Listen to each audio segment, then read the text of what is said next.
এই ধরনের নাম্বার সিরিজের ম্যাথকে আমরা কিভাবে সলভ করব দেখো। যখন আমাদের এরকম নাম্বার সিরিজ মাইনাস দিয়ে থাকবে তখন আমাদের আনসার হবে প্রথম যে সংখ্যাটি দেওয়া আছে তার যে লব সেটা হবে আমাদের উপরে, আর শেষের যে সংখ্যাটি দেওয়া আছে তার যেটা হর সেটা হবে আমাদের নিচে।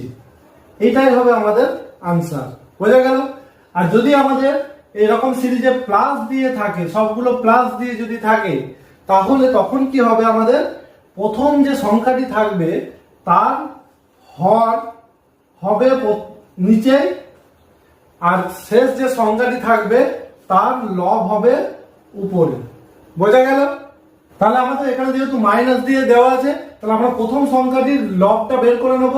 তাহলে এটা যদি আমরা লসাগু করি তাহলে কত পাবো? 3। তাহলে 3 1 3 মাইনাস 1 অর্থাৎ কত পাচ্ছি? 2 পাচ্ছি আমরা লব। তাহলে আমাদের যে সংখ্যাটি বেরোবে তার লব হবে 2। আর শেষের সংখ্যাটির হর কত আছে আমাদের?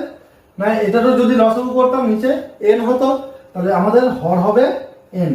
তাহলে এই সিরিজটির আনসার হবে আমাদের 2/n। তো এটা যদি প্লাস দিয়ে থাকতো তখন আমরা কি করতাম?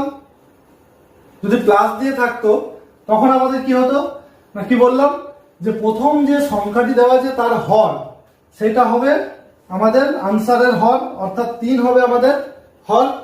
আর শেষের যে সংখ্যাটি দেওয়া আছে তার লব যেটা হবে সেটা হবে আমাদের এই সংখ্যার লব, অর্থাৎ n+1 হতো আমাদের এখানে লব।